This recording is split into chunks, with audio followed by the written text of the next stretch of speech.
L'intérêt de cette question, c'est de nous permettre d'utiliser le cas sénégalais pour tracer rapidement une histoire du politique en Afrique et comment dans cette histoire-là, il y a des moments qui sont des moments démocratiques et il y a des moments qui sont des moments de recul, d'autoritarisme. Et si on prend le cas du Sénégal qui est considéré comme une exception, c'est que d'une part, durant la période coloniale, il y a quand même eu des Sénégalais qui habitaient dans ces villes qu'on appelle des 4 communes, qui à différentes périodes, depuis la Révolution française de 1789 jusqu'à l'octroi du statut de commune à Dakar en 1887, Saint-Louis, Gorée, Rufisque et Dakar sont en fait des villes où des Africains ont la nationalité française, sont des citoyens français et en fait élisent un conseil municipal et sont engagés dans la lutte et utilisent ce qu'on appelle les éléments de la démocratie, la liberté d'expression, la liberté d'association, la liberté, le statut d'être représenté. Donc ils sont gouvernés, ils ne sont pas administrés. Et surtout la culture de la pétition, qui est une culture qui est un des indices, si vous voulez, de la citoyenneté. Donc il y a une culture politique qui a émergé là, à l'intérieur de l'espace colonial. La deuxième chose qui est très importante, mais pour l'ensemble des colonies, si vous voulez, françaises d'Afrique de l'Ouest, c'est le fait que très vite, surtout après la Seconde Guerre mondiale, il y a eu d'abord une effervescence politique dans l'entre-deux-guerres, où les Africains, après avoir participé à la guerre, commencent à présenter leurs revendications et à se battre pour être représentés et à se battre pour aussi avoir les mêmes allocations familiales que les Français, les mêmes conditions de travail, les mêmes ressources, etc., qui sont là aussi des revendications démocratiques. C'est pour ça que la démocratie, elle est une pratique, et une pratique inachevée. Et elle repose sur des revendications. Et la bataille pour l'acceptation de ces revendications, elle impose une logique qui est une logique de négociation. Donc on a ce premier moment de revendication qui crée une très grande culture politique. C'est ce moment où je pense que les Africains entrent dans ce que j'appelle le temps du monde. C'est-à-dire qu'ils utilisent les ressources disponibles, qui sont les grandes ressources de l'éveil du nationalisme, de l'éveil des grandes revendications universelles, pour exiger des transformations. Et l'un des éléments les plus intéressants, justement, c'est que ces batailles ne sont pas seulement des batailles contre la colonisation et son autoritarisme. Ce sont des batailles aussi contre les chefs traditionnels qui sont les alliés de l'administration coloniale. Et cette bataille va être renforcée après la Seconde Guerre mondiale. Et si vous voyez, il y a 2 moments après la Seconde Guerre mondiale, entre les années 40 et 60. Le premier moment, c'est que les Africains ne se battent pas nécessairement pour sortir des empires. Ils se battent pour être traités comme des citoyens d'empire et d'avoir les mêmes droits que entre guillemets, leurs compatriotes, si vous voulez, français, anglais ou tout ce que vous voulez. Et cette bataille est une bataille pour des droits. Et cette bataille pour des droits ne va pas, si vous voulez, marcher. Mais ce que ça a donné, en général, on l'oublie, c'est qu'il y a une extraordinaire mobilisation des Africains.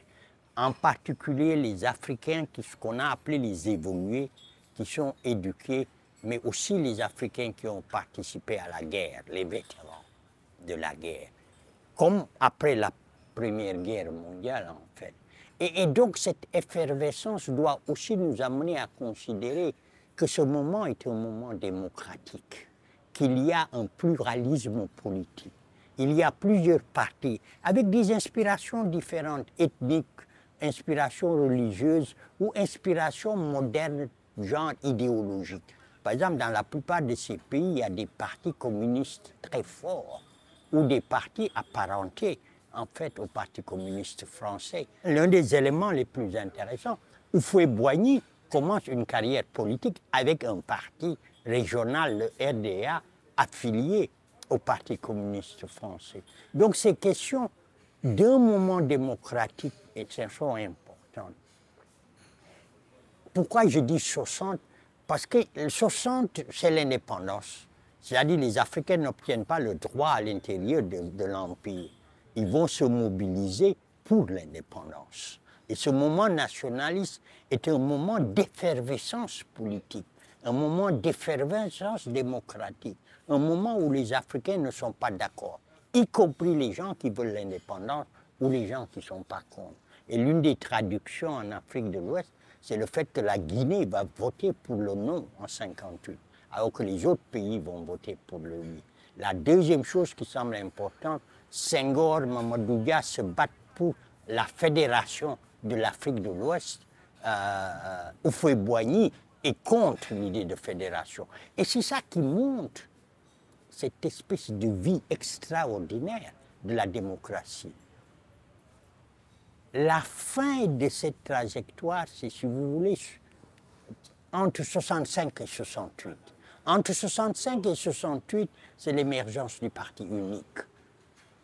Mais c'est aussi la période des premiers coups d'État, qui commence au Togo et qui va continuer jusqu'en 66. Ça va passer par le Nigeria, le Ghana en 66 et le Mali. Donc, et cette période de l'autoritarisme est une période de clôture de ce qu'on pourrait appeler la démocratie et l'effervescence démocratique. Et si vous voulez, c'est entre 70 et 90 qu'il y a cette période qui est une période non seulement d'autoritarisme, qui est une période de répression. Pourquoi le cas sénégalais est intéressant? C'est que toute cette présentation que j'ai faite s'inspire effectivement de ce cas sénégalais. J'ai commencé par dire les quatre communes et leur culture politique. Et j'ai commencé aussi à dire, au Sénégal, cette culture, il y a eu une première crise en 1962 qui est très intéressante entre le président Senghor et le président du Conseil. Et c'est une bataille autour du rôle du parti et du rôle de l'État. Est-ce que c'est le parti qui définit la politique ou est-ce que c'est le président de la République et l'État? Mamadou Dia va perdre cette bataille. Et cette bataille va, si vous voulez, restructurer le système sénégalais. Et il va le restructurer, en fait, elle va le restructurer en faisant du président, si vous voulez, le principal agent politique. Mais aussi, c'est cette période, mais même durant cette période de 62 à 66, le Sénégal reste un système multipartisan. C'est-à-dire qu'il y a encore plusieurs partis, et c'est en 66 qu'il y a le tournant. Et ce qui est intéressant dans ce tournant, où il y a un parti unique, Senghor dit que ce n'est pas un parti unique, mais c'est un parti dominant. C'est-à-dire, mais quand il dit parti dominant, il veut souligner qu'il y a plusieurs tendances à l'intérieur du parti. Et ces tendances animent la vie démocratique. Mais à partir de 1966, quand le Sénégal fait face à des crises, là, la solution n'est pas une solution de coup d'État. C'est Senghor qui va lui-même faire ce qu'un de mes collègues appelle une révolution passive. C'est-à-dire qu'il va ouvrir son système, il va coopter dans son parti de nouveaux membres et il va théoriser l'idée d'un parti unifié dans lequel différentes tendances sont capables non seulement de se battre, mais de négocier. Et il va aussi desserrer l'État. Donc il va décider de choisir un Premier ministre. Alors que dans la plupart des systèmes qui ont été mis en place, il ne peut pas y avoir deux chefs. Le bicéphalisme est quelque chose qui est totalement interdit. Lui, il va rétablir le bicéphalisme. Et en 1974, il va ouvrir le système, ce qu'il va appeler l'ouverture démocratique, en reconnaissant 3 partis. Mais là aussi, l'intérêt, c'est qu'il a d'abord eu un Premier ministre. Et là aussi, un de mes vieux collègues dit que Senghor n'a pas seulement choisi son successeur. Le Premier ministre Abdou Diouf qui choisit, et il va y avoir un article 35 qui va faire du Premier ministre l'héritier du président de la République en cas de vacance du pouvoir. Mais il a aussi choisi son opposant, Abdoulaye Wade. Et il crée un système. Et ça, c'est la réponse de Senghor au problème auquel il fait face. Et quand Diouf devient président en 1981, il va élargir le système. Lui aussi va réagir aux contraintes auxquelles il va faire face et il va ouvrir le pluralisme intégral. Et ce pluralisme intégral, et c'est sur quoi donc, si vous voulez, la solution sénégalaise, elle est différente. Mais elle permet de lire ce qui s'est passé. Et la situation actuelle, c'est justement, et c'est ça qui est intéressant, comment, dans un premier moment, en 2012, il y a cette bataille autour du 3e mandat, autour de Wade. Et finalement, Wade est candidat pour un 3e mandat, mais il est battu. Donc il y a une alternance. Donc c'est une réponse sénégalaise à la situation. Et l'alternance a été possible parce qu'entre 1988, une des grandes batailles électorales entre Wade et Diouf, et 2000, il y a eu des batailles continues, et c'est toujours dans ce cadre de la transition démocratique, pour avoir un système où il y a une administration des élections. Là, la bataille, c'est une bataille autour des élections et comment les organiser, comment les administrer. Cette bataille, elle est réglée avant les élections 2000, mais ça a duré 12 ans de bataille. Et quand cette question est réglée, donc il y a une alternance. Et cette alternance s'intéresse à consolider la réforme du système électoral et à, si vous voulez, limiter les mandats présidentiels. Et cet élément est intéressant parce que l'une des questions est réglée, l'autre est plus ou moins réglée. Mais en fait, parce que la réforme de 2016 n'a pas permis, si vous voulez, de régler ce problème. Et c'est ce problème qui ressurgit. Mais ce qui est intéressant, c'est que donc, les Sénégalais règlent la question de l'administration des élections, mais ils règlent une deuxième chose. Ils battent dans les urnes Wade perd. Et le nouveau président arrive et accepte de faire toute une série de réformes. Et dans cette période aussi, l'autre chose intéressante, il y a une bataille autour des institutions et de leurs réformes. C'est pour ça qu'il va y avoir des assises nationales qui sont une réflexion beaucoup plus globale et beaucoup plus consensuelle. C'est-à-dire tous les partis vont y participer, la société civile, etc., sauf la coalition au pouvoir. Mais l'actuel président a accepté au moment des élections d'adopter cela, de se joindre à ceux qui sont battus pour ça. Et il a accepté aussi de faire ces réformes, qu'il va faire avec la réforme de la Constitution. Et tout le monde avait cru que la question, qui est la question du 3e mandat, était réglée. Et la grande question, c'est qu'on s'est retrouvé face à cette crise où il y a eu presque 30 morts pendant ces 3 dernières années. Mais ce qui est là, si vous voulez, la révolution qui s'est passée, c'est que cette fois-ci, les Sénégalais ne se sont pas battus uniquement pour que le président ne se représente pas.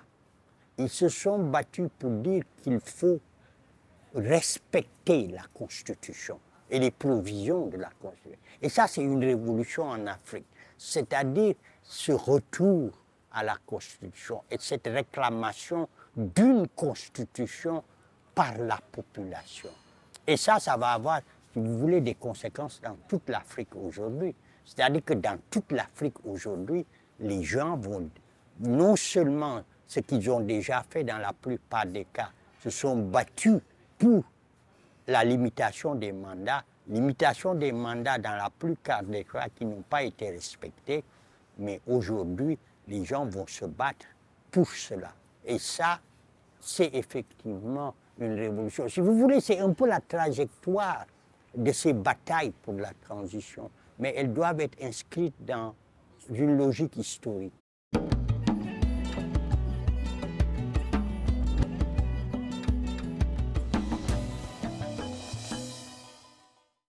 La première chose, c'est que ces années 90 sont des années de crise économique, de crise sociale, de crise politique, déterminées par trois éléments qui sont les grands éléments des autres transitions.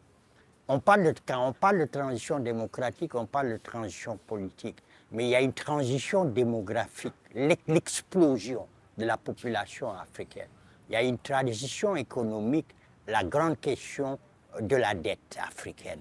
Et ces trois transitions vont se conjuguer pour imposer de nouvelles démarches, mais aussi pour mobiliser des sociétés africaines qui se retournent sur elles-mêmes. On ne peut même pas parler de crise, elles sont en train de se retourner sur elles-mêmes.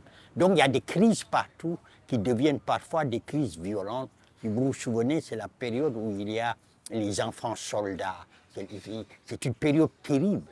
Et cette période, les Africains vont tenter de trouver des solutions de l'intérieur, mais aussi parce que l'Afrique de plus en plus est perçue comme mettant en danger l'équilibre du système mondial. Les bailleurs de fonds, les partenaires, etc., vont arriver à proposer leurs propres solutions. Ce sont les solutions de la bonne gouvernance en termes politiques et juridiques. Ce sont les solutions qui sont les solutions des politiques d'ajustement structurel. Et c'est pour ça que, si vous voulez, la plupart des observateurs étrangers en particulier négligent le rôle pionnier des Africains dans la bataille pour la démocratie, en disant que ce sont les bailleurs de fonds qui sont en fait les pionniers de ce changement. En particulier en France, c'est tout le débat autour du discours de la boule. Alors que si on regarde attentivement ce qui s'est passé, c'est que les demandes africaines dépassaient les demandes de stabilité, les demandes de la possibilité de repayer la dette qui était l'obsession des bailleurs de fonds et des organisations de Bretton Woods. Donc, au lieu d'interpréter les interventions des bailleurs de fonds comme, en fait, le stimuli aux transitions démocratiques, c'est plutôt des interventions dont le rôle est d'encadrer les transitions et de ne pas mettre en danger leurs intérêts.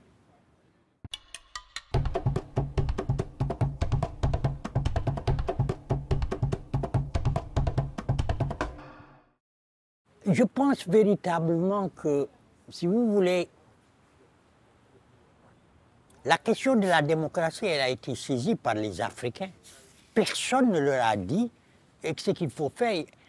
Les Africains se sont trouvés en situation où ils se sont rendus compte que ce qu'on leur avait offert au moment de l'indépendance, dans ces années du parti unique et de l'autoritarisme, c'était que ce sont des sociétés composites, hétérogènes, avec des problèmes ethniques, régionaux et religieux.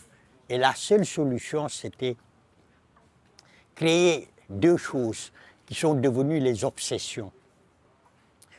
La cohésion sociale et la stabilité. Et dans une certaine mesure, l'idée qu'on ne pouvait pas y opérer sans la violence. Et cette violence a été dévastatrice. Et les Africains se sont dit que la promesse du développement qui était faite n'était pas parachevée. Donc ils ont commencé à se battre, effectivement, pour desserrer l'étau et de l'État et du parti unique. Donc ce sont les Africains qui se sont battus. Personne ne les a amenés à se battre. Et je pense qu'il est important de reconnaître ça. Et c'est ça aussi qu'il faut que... Oui, les Africains ont, dans ces batailles, rejoint, si vous voulez, un courant qui est un courant universel. l'idée que toutes les sociétés ont besoin de démocratie, d'être des sociétés ouvertes. Mais ça ne veut pas dire que ce qu'on appelle la démocratie a les mêmes figures partout. Mais l'idée d'une société ouverte qui va plus loin que la démocratie, c'est cela que les sociétés mondiales cherchent et c'est cela que les Africains recherchent.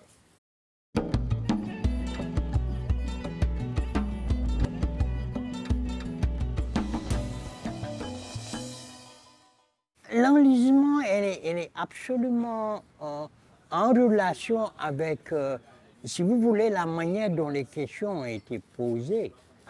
En fait, les grandes bagarres des conférences nationales ont surtout tourné autour des réformes institutionnelles, ont surtout tourné à répondre à des questions de l'organisation sociale et de l'organisation politique.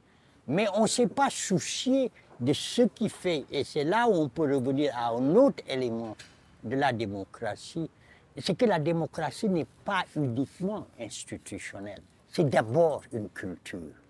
Et une culture démocratique qui repose sur des principes démocratiques qui doivent aider à mettre en place une société démocratique. Et ce sont ces trois moments qui doivent structurer, si vous voulez, une transition démocratique.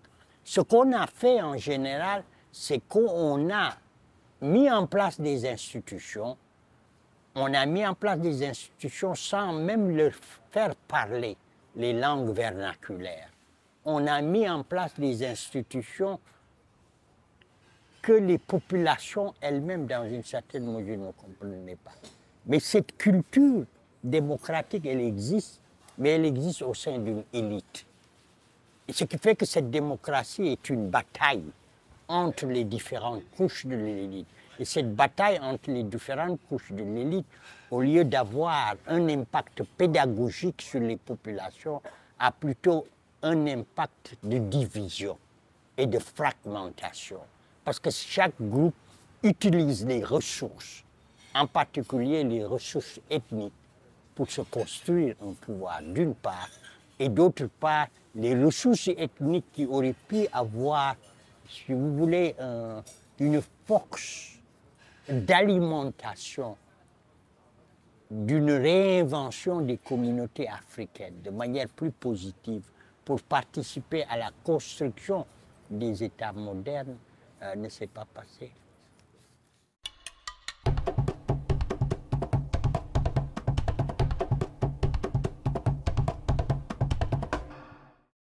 En fait, la meilleure manière de résister à toutes ces choses-là, c'est ce que j'appelle la nécessité de la délibération, d'une part, et d'autre part, l'exigence de reconnaître le pluralisme, que nous sommes des sociétés de la diversité et du pluralisme. Et des sociétés de la diversité et du pluralisme sont contraintes de négocier, de faire de la délibération et du compromis. Mais ça, c'est le génie des sociétés africaines avant la colonisation. Ce sont des sociétés qui n'intégraient pas, ce sont des sociétés qui n'assimilaient pas, et ce sont des sociétés qui reposaient sur la reconnaissance de fragments. Et ces fragments étaient capables, si vous voulez, ces fragments ont toujours été capables de trouver des éléments d'articulation. C'est-à-dire que si vous comparez les démocraties libérales aux sociétés africaines, les démocraties libérales reposent sur l'idée de l'individu. Et c'est autour de l'individu que se construit la démocratie libérale. Nous, on n'a pas ce système. Donc la seule possibilité, c'est dans une certaine mesure de réinventer la communauté et d'en faire à la fois une communauté plurielle et cette communauté plurielle de la délibération et de faire de ce qu'on appelle aujourd'hui l'État ou les grandes constructions régionales, les faire reposer effectivement sur la communauté. Mais une communauté qui est réinventée parce qu'elle a été, si vous voulez, impactée négativement par la gouvernance coloniale.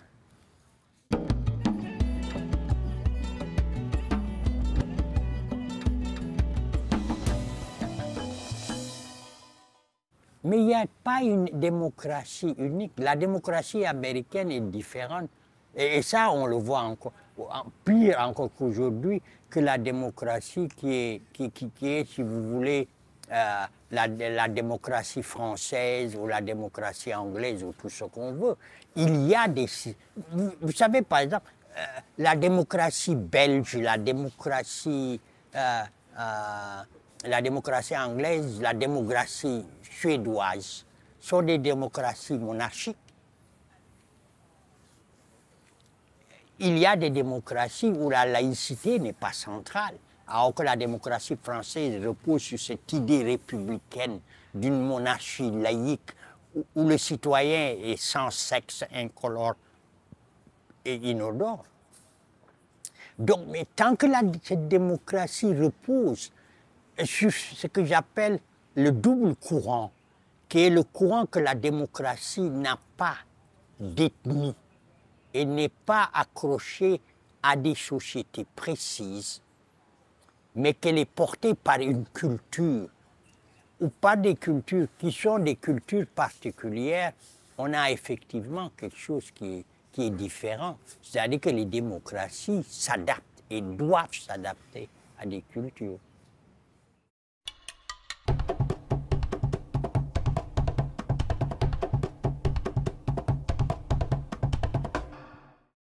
Si vous voulez, c'est une réflexion que j'emprunte à Alexis de Tocqueville. Tocqueville a écrit 2 grands livres parmi les nombreux ouvrages. Le premier, c'est sur l'Ancien Régime, c'est-à-dire le passage de la France, de la monarchie à la République, et qu'il lit comme un passage d'une société qui devient une société moderne. Le passage de société traditionnelle à une société moderne. Et cette première transition politique est indispensable pour une transition démocratique. Et il dit que ce que cette transition détruit, c'est ce qu'il appelle la règle aristocratique. Et l'émergence donc de l'individu, plus des catégories qu'on connaissait. Et il va écrire aussi ce livre qui s'appelle « De la démocratie », qui porte sur les États-Unis. Et c'est une explication de la démocratie américaine et de sa construction. Et il compare avec la France de l'Ancien Régime et la France révolutionnaire. Mais ce qu'il dit, c'est que ces 2 cas qu'il regarde, c'est vrai, sont des cas historiques, attachés à des sociétés spécifiques. Mais c'est une histoire de l'homme. Et c'est une histoire qui, si vous voulez, déborde des situations locales dont il parle. Et la démocratie, c'est une promesse humaine. Et donc, dans ce cadre, comme je disais tout à l'heure, la démocratie, elle n'est pas culturelle, elle n'est pas ethnique, mais elle a des formulations qui prennent en considération ces dimensions culturelles et ces dimensions ethniques. Et l'intérêt, c'est précisément cela, c'est cette modernité dont parle Tocqueville et l'importance de cette modernité pour comprendre les transformations humaines, pour juste penser une manière d'organiser les sociétés humaines de la manière qui leur permet d'être des sociétés pacifiques. Des sociétés dans lesquelles, par la délibération, les conflits sont des conflits qui peuvent être résolus. Donc, en fait, il n'y a pas... Les leaders autoritaires africains ont essayé de dire que la démocratie ne sied pas à l'Afrique.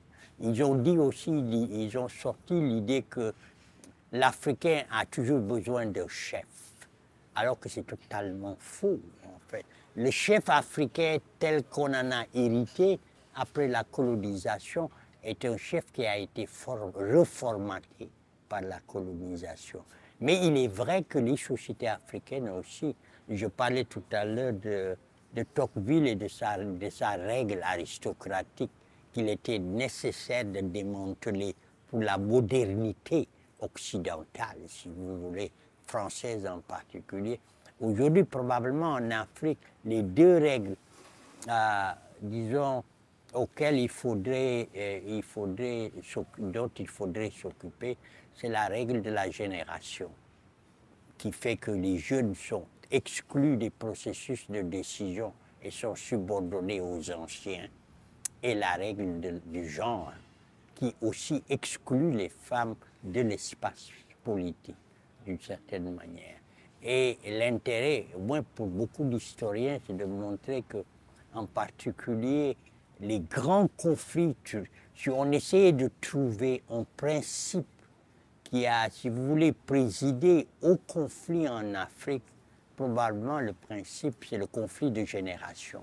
Quand une génération, en fait, ne peut pas passer de l'adolescence à l'âge adulte, et quand les termes de l'initiation qui a servi à la socialisation ne fonctionnent plus, il y a les révoltes. Et en fait, y compris certains de mes collègues ont montré comment la bataille pour l'indépendance, comme je disais tout à l'heure, peut être interprétée comme un conflit de génération entre cette jeunesse africaine éduquée contre les chefs traditionnels qui sont associés aux colonisateurs. Donc on va très bien. Et aujourd'hui, probablement, démanteler ces deux règles permettrait de régler toute une série de problèmes, au moins d'ouvrir un espace de négociation et de recréation des instituts. Mais l'énorme problème, c'est qu'aujourd'hui, l'immense, si vous voulez, proportion de jeunes dans les sociétés africaines crée des problèmes absolument nouveaux. Et j'ai une collègue mozambicaine qui est anthropologue, Alcina Onwana, qui a fait peut-être une des études les plus intéressantes sur les mouvements de jeunes depuis la crise tunisienne, et qui dit que, en fait, ce qui est aujourd'hui l'énorme problème, elle utilise un mot anglais, waithood, l'attente, c'est-à-dire cette longue attente pour devenir un adulte. Et cette longue attente est effectivement la source des gros conflits africains.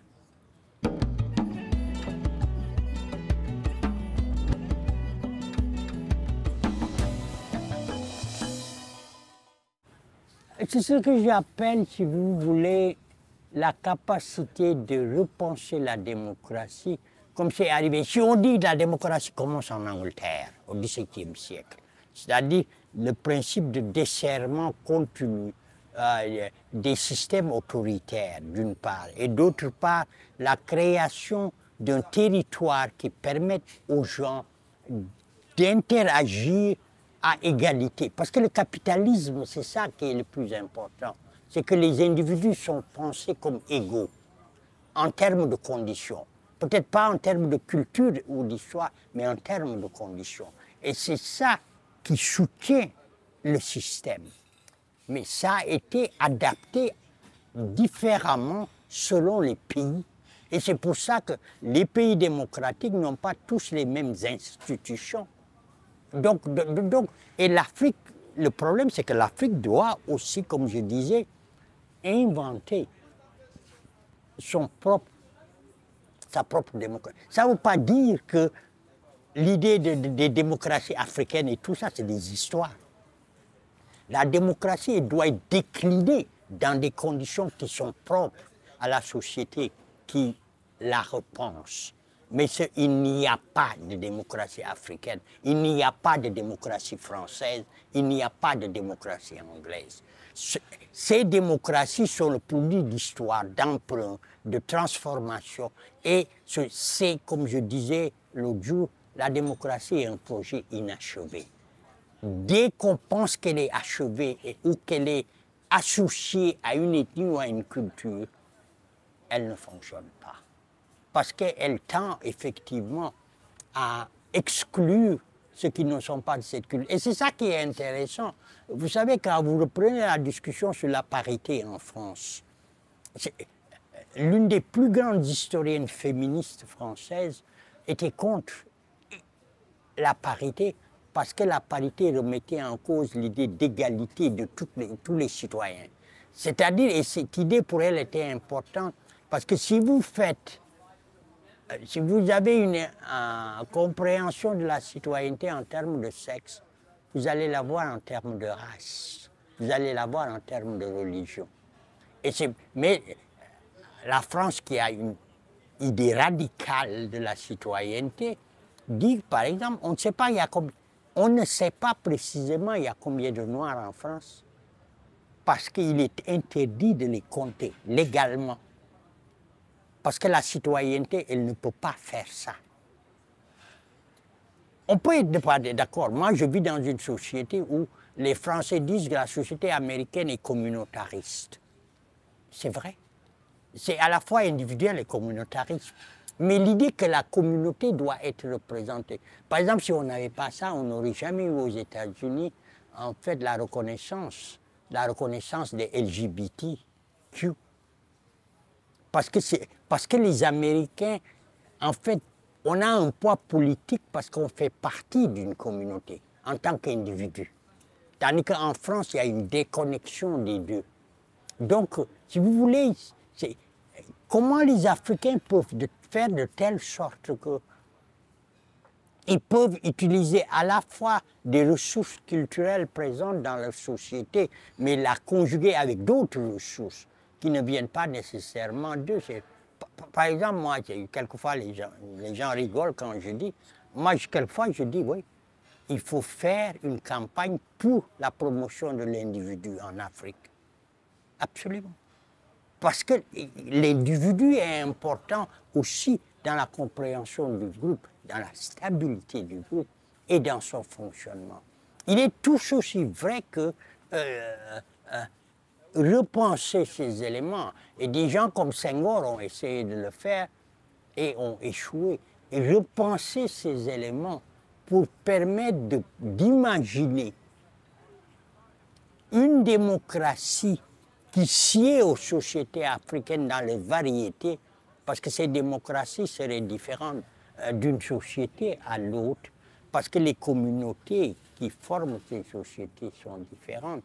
Donc c'est une nécessité de faire cela.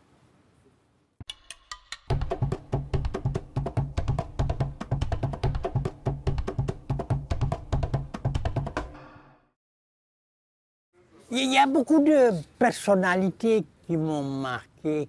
Il y a une éducation qui m'a marqué, c'est l'éducation de mes parents, autant de mon père que de ma mère. Et probablement plus ma mère m'a marqué parce qu'elle s'intéressait aux phénomènes sociaux et s'intéressait aux phénomènes politiques. Mais en général, je ne m'attache pas. D'une période à l'autre, je peux changer. Je peux dire que probablement, ces 10 dernières années, la personnalité qui m'a le plus marqué intellectuellement et aussi politiquement, c'est Toni Morrison. À cause de sa manière de penser la race en relation avec la trajectoire, si vous voulez, les trajectoires identitaires des Noirs. Et la manière dont elle a développé assez tôt, une réflexion sur la race dans la construction d'identité culturelle.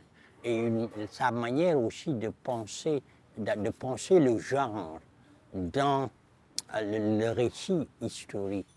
Et ça m'intéresse depuis 10 ans, parce que depuis un peu plus de 10 ans, je pense que probablement quelque part, les gens qui, dans une certaine mesure, contribuent le plus à une bonne compréhension de l'Afrique et sa complexité, ce sont les artistes, les auteurs et les artistes plasticiens.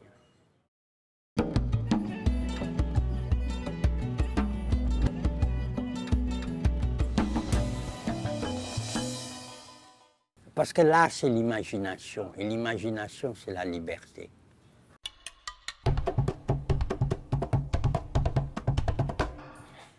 C'est déjà le présent.